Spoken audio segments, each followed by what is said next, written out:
शान, धरती की शान तू है, प्रभु की संतान, तेरी मुट्ठियों में बंद तूफान है रे।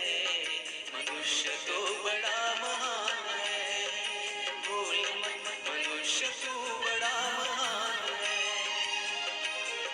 मनुष्य तू बड़ा महान है। हाँ तो दोस्तों स्वागत है तमारू अपनी आ यूट्यूब चैनल में शिक्षण रूपी सोनेरी सफर में अमे हमेशा अपनी साथे छीए। यूट्यूबना माध्यम थी अपना सुधी पहुँचવાનો अमे उत्तम प्रयत्न करी रह्या छीए। अपनी उज्जवल कारकिर्दी घड़ाय एवी अमो शुभेच्छा आपने आपीए छीए। आपने जणावी दईए के समयांतरे धोरण 9, 10, 11 અને 12 अंग्रेजी और अन्य विषयना विडियो लेक्चर्स अपनी आ यूट्यूब चैनल पर अपलोड थता रहेशे। माटे आजे ज सौप्रथम तो आप दरेक मित्रों ने विनंती के आ चैनल ने सब्सक्राइब और लाइक करी अने आइकॉन बेल ने दबावो, जेथी कोईपण नवा विडियो लेक्चर्स જ્યારે अपलोड थाय त्यारे तेनी जाण आपने नोटिफिकेशन द्वारा चोक्कस थई शके। मित्रों यूट्यूबना माध्यमथी अमे आपना सुधी पहोंचવાનો उत्तम प्रयत्न करी रह्या छीए, त्यारे शिक्षण रूपी सोनेरी सफरमां आपनी साथे अमे हमेशा जोड़ाયેલા रहीशुं। यूट्यूब चेनलना माध्यमथी આપણે આજે ધોરણ 10ના અંગ્રેજી દ્વિતીય ભાષાનો અભ્યાસક્રમ શરૂ કરવા જઈ રહ્યા છીએ। મિત્રો કોઈપણ વિષયની આયોજનપૂર્વકની તૈયારી હોય તો આપણે ધાર્યું પરિણામ ચોક્કસ મેળવી શકીએ છીએ। સૌપ્રથમ તો ધોરણ 10ના આ અંગ્રેજી વિષયના પ્રશ્નપત્રનું પરિરૂપ આપણે આ લેક્ચરમાં સમજીશું। દોસ્તો આપની સામે ગુજરાત માધ્યમિક અને ઉત્તર માધ્યમિક શિક્ષણ બોર્ડ ગાંધીનગર દ્વારા डिजाइन थयेलू आ परीक्षा वार्षिक परीक्षाનું प्रश्नपत्र अपनी सामे छे। व्यवस्थित रीते आनो आपणे अभ्यास करीशुं। सौथी पहला तो आपने जणावी दईए के शैक्षणिक वर्ष 2019 અને 20 थी अपनी परीक्षा पद्धतिओ नवी परीक्षा पद्धति अमल में आवी, जेमां आपने वार्षिक परीक्षानुं जे प्रश्नपत्र जेनो 80 गुण भारांक छे, आ 80 गुणनी अंदर section A, B, C, D और ई आम 5 सेक्शन में आपणुं आ प्रश्नपत्र वहेंचायेलुं हशे। आगळ जोईए तो मित्रों धोरण 10ना अंग्रेजी विषय में आपने जुदी जुदी 3 बाबत एटले के 3 विभाग भणवाना रहेशे, जेमां टेक्स्टबुकनी अंदर अपनी पास 2 टेक्स्टबुक है जे राज्य पाठ्यपुस्तक मंडल द्वारा डिजाइन थयेली है, जेमां मेन टेक्स्ट 10 यूनिट है, 4 पोएम है और सप्लिमेंटरी रीडर एटले के ब्लेक बुक जे बंने मळी अने टेक्स्टनो कुल गुण भारांक थाय छे 23 અને 8 एटले के 31 गुण अपने त्यां आ टेक्स्टना रहेला छे। आगळ कम्पोजिशननी वात करीए तो समग्र वर्ष दरमियान आपने लेखन कार्य भणवानुं रहेशे। लेखन कार्यनी अंदर 24 गुण, जेमां कम्प्रिहेन्शन आवे छे, नॉन वर्बल टेक्स्ट आवे छे, पेरेग्राफ राइटिंग आवे छे, ईमेल राइटिंग आवे छे, पिक्चर डिस्क्रिप्शन आवे छे। आम तमाम बाबतो मळी अने 24 गुण जेटला आनो गुण भारांक थाय छे। आगळ जोईए तो व्याकरण, मित्रों व्याकरण 25 गुणनुं आपणे पूछाय छे। 25 गुणनी अंदर आखा वर्ष दरमियान जे फंक्शन भणवाना है ए तमाम फंक्शन टेक्स्ट वाइज और यूनिट वाइज अपने आगे अभ्यास करता रहीशुं। तो मित्रों संपूर्ण अभ्यासक्रमना आ 80 गुण, जेमां आपणे 2 टेक्स्ट भणवानी है, मेन टेक्स्ट और सप्लिमेंटरी रीडर, समग्र वर्ष दरमियान लेखन कार्य भणवानुं है, व्याकरण भणवानुं है। तो आम अलग अलग एना सेक्शन वाइज प्रश्नों पूछाय छे। हवे विगते आपणे आ प्रश्नपत्रनुं माळखुं जोईए। सौथी पहला तो सेक्शन ए नी अंदर आप जोई रह्या छो के एक्सट्रेक्ट मेन टेक्स्ट में पूछाय छे, जेनी अंदर 10 प्रश्नों हशे अने 1 गुणना 10 प्रश्नों तेमज शॉर्ट नोट क्वेश्चन बेज हशे, जेमां तमने प्रश्नों पूछाशे। प्रश्नोना मुद्दासर उत्तर आपशो एटले आपनी टेक्स्टबुकना आधारित शॉर्ट नोट तैयार थई जशे, जे प्रोजमांथी पूछाशे, जेना 3 गुण रहेशे। त्यारबाद कंटेंट बेज ट्रू और फॉल्स क्वेश्चन्स મેઇન ટેક્સ પ્રોઝમાંથી લેવામાં આવશે, જે આપણા પાઠ જેને આપણે કહીએ છીએ લેસન કહીએ છીએ એ લેસનમાંથી આપણે ટ્રુ ફોલ્સ એટલે કે ખરા ખોટા પૂછાશે. આ ખરા ખોટા 4 ગુણના છે. એટલે આમ આપણું પહેલું સેક્શન સંપૂર્ણપણે મિત્રો ટેક્સ્ટબુકમાંથી ડિઝાઇન થયેલું છે. ટેક્સ્ટબુકમાંથી આ પહેલું સેક્શન એટલે કે 17 ગુણનું રહેશે. હવે આગળ વધીએ. Section B reading comprehension main text એટલે કે પોએમમાંથી 3 ગુણ આપણે જે ચાર કાવ્યો આપણે ભણવાના છે, 4 પોએમ ભણવાની છે. એ 4માંથી 3 ગુણના પ્રશ્નો આપણે પૂછાય છે. ત્યારબાદ કમ્પ્રિહેન્શન રીડિંગ કોમ્પ્રિહેન્શન સપ્લિમેન્ટરી રીડરમાંથી લેવામાં આવશે. 5 ગુણ ભારાંક છે. એક પેરેગ્રાફ કોઈ પણ એક્સ્ટ્રેક્ટ એ કમ્પ્રિહેન્શન રૂપે તમને પૂછાશે, જેનું રીડિંગ કમ્પ્રિહેન્શન કરવાનું છે તમારે, અને અંતે 5 પ્રશ્નોના જવાબ એ પેરેગ્રાફમાંથી આપવાના છે. ત્યારબાદ કોમ્પ્રિહેન્શન નોન વર્બલ ટેક્સ્ટ જેને આપણે કહીએ, જેમાં કોઈ જાહેરાત પૂછાય છે, કોઈ ગ્રાફ હોય છે, કોઈ ટેબલ હોય છે, કોઈ પાર ચાર્ટ હોય છે, એ નોન વર્બલ ટેક્સ્ટ છે. એમના નીચે 4 પ્રશ્નો આપ્યા હશે. એ 4 પ્રશ્નોના ઉત્તર આપણે એમાંથી ગોતી અને લખવાના છે, જેને આપણે નોન વર્બલ ટેક્સ્ટ કહીએ છીએ, રીડિંગ કોમ્પ્રિહેન્શન.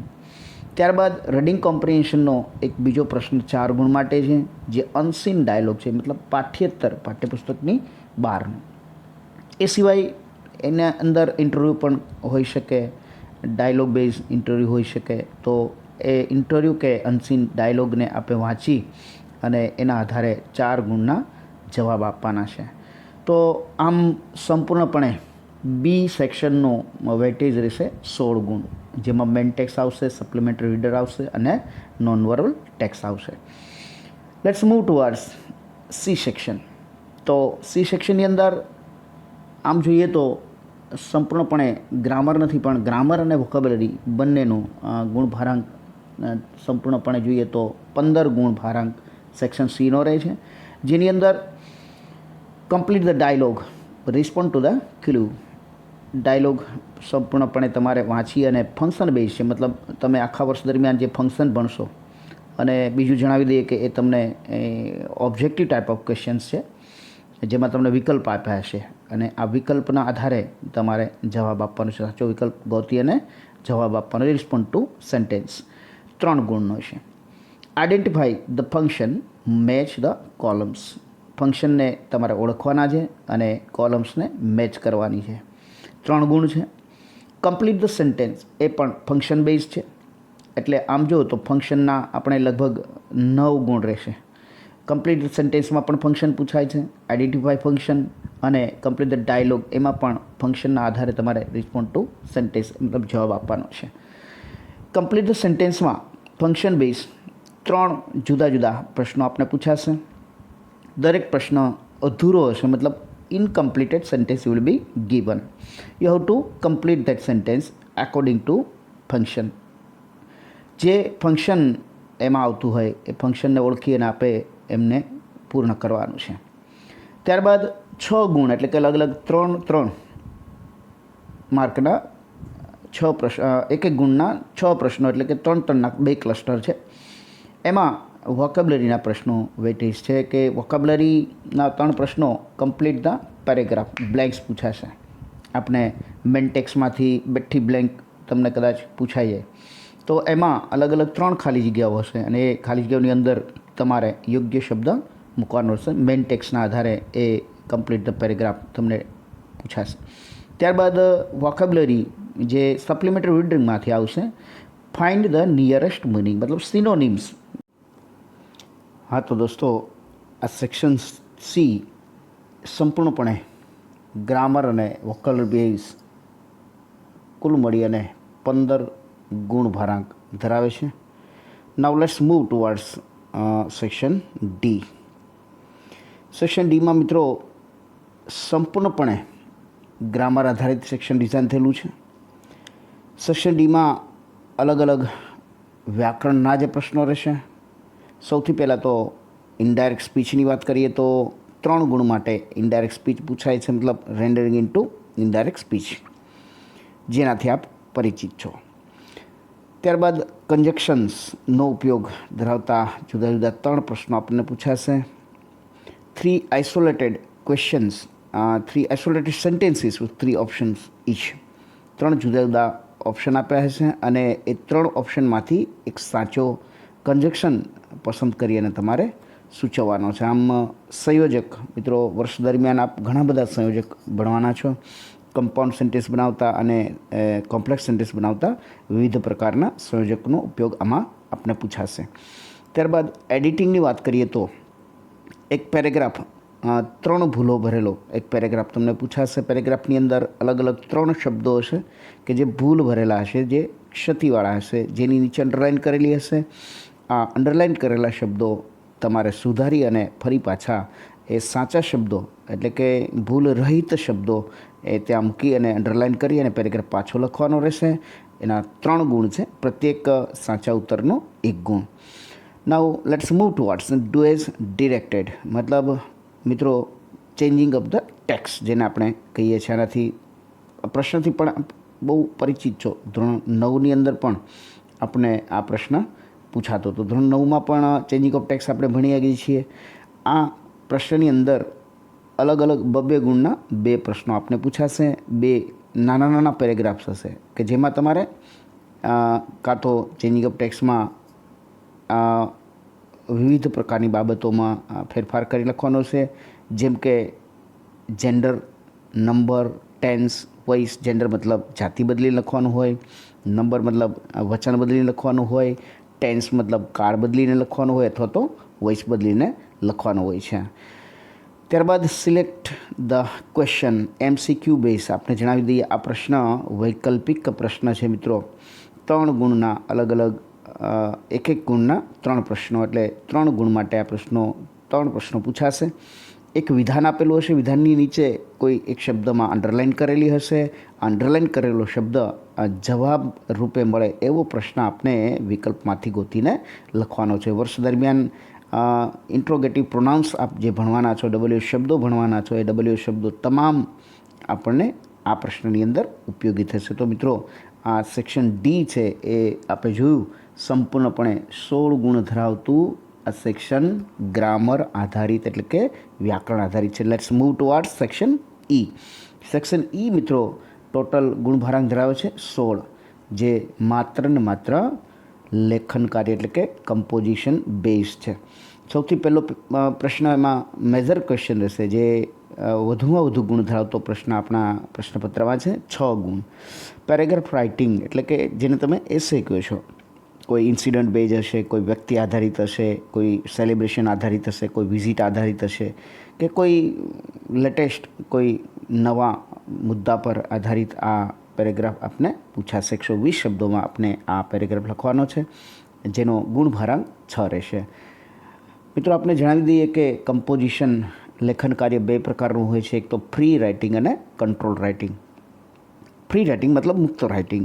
આ પેરેગ્રાફ રાઇટિંગ છે એ ફ્રી રાઇટિંગ છે કે જે મુક્ત રાઇટિંગ છે, જે આપના વિચારો છે આપની રીતે મુક્ત રીતે રજૂ કરી શકો છો. ત્યારબાદ ઈમેલ રાઇટિંગનો પ્રશ્ન આવશે, જે 5 ગુણ ધરાવે છે.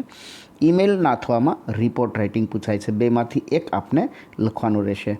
બંને મિત્રો આમ તો કંટ્રોલ રાઇટિંગ છે, કારણ કે they should be return according to there format. એના ફોર્મેટ પ્રમાણે લખાવવું જોઈએ. તો ઈમેલ અથવા રિપોર્ટ, જે આપણે 9મા ધોરણમાં પણ ઈમેલ ભણી ગયા છીએ, અને એ ફોર્મેટ પ્રમાણે ઈમેલ લખવાનો છે. અને એ ઈમેલ છે ઇન્ફોર્મલ પૂછાય છે, એટલે કે મતલબ તમને સગા સંબંધીઓને કે મિત્રોને લખાતા ઈમેલ આપને પૂછાય છે, જેના ગુણભારાંક 5 રહેશે. ત્યારબાદ મિત્રો પિક્ચર ડિસ્ક્રિપ્શન એટલે કે કોઈ એક ચિત્ર આપ્યું છે અને એ ચિત્રનું વર્ણન તમારે કરવાનું છે. અને આ ચિત્રનું વર્ણન એટલે કે એ ફ્રી રાઇટિંગ છે.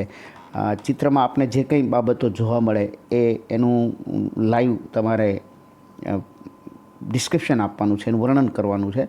10 વાક્યોમાં આપને આ પિક્ચર ડિસ્ક્રિપ્શન લખવાનું હોય છે, જેના કુલ ગુણ 5 રહેશે. આમ મિત્રો સંપૂર્ણપણે કમ્પોઝિશન બેઝ એટલે કે લેખન કાર્યને આધારિત આ 16 ગુણનો છેલ્લો સેક્શન ઈ. તો મિત્રો આપણે 5 સેક્શનની બહુ સ્પષ્ટ અને મુદ્દાસર સમજણ લીધી. આશા રાખું છું કે આપને આ 80 ગુણનું જે વેટેજ છે એ સંપૂર્ણપણે સમજાઈ ગયું છે. મિત્રો ફરીવાર કહી દઉં, આખા વર્ષ દરમિયાન ટેક્સ્ટ બુક એટલે કે મેઇન ટેક્સ અને સપ્લિમેન્ટરી એનું 31 ગુણ ભારાંક છે. કમ્પોઝિશન અને કોમ્પ્રિહેન્શન ટોટલ મળીને 24 ગુણ થાય છે અને વ્યાકરણના 25 ગુણ થાય છે. તો આ અલગ અલગ વિભાગની ઉપર આપણે ફરીવાર એક નજર નાખી લઈએ. મેઇન ટેક્સ અને પોએમ, મતલબ મેઇન ટેક્સમાં 10 પ્રોઝ અને 4 પોએમ, એનો કુલ ગુણ ભારાંક છે 23. સપ્લિમેન્ટરી રીડર એનો કુલ ગુણ ભારાંક છે 8. અનસીન ટેક્સ કે જે તમને unseen tax non verbal tax પૂછાય છે, 12નું પાઠ્યેતર પ્રશ્ન પેરેગ્રાફ પૂછાય છે, એ કુલ ગુણ 8 છે. ફંક્શન મતલબ ગ્રામર એનો વેટેજ 25 છે અને લેખન કાર્યનો વેટેજ 16 છે. આમ કુલ ગુણ ભારાંક આપનો 80 થાય છે. મિત્રો તો આજે આપણે આ ગુજરાત માધ્યમિક અને ઉત્તર માધ્યમિક શિક્ષણ બોર્ડ ગાંધીનગર દ્વારા ડિઝાઇન થયેલું ધોરણ 10નું અંગ્રેજી દ્વિતીય ભાષાનું વાર્ષિક પરીક્ષાનું પ્રશ્નપત્રનું પરિરૂપ સંપૂર્ણપણે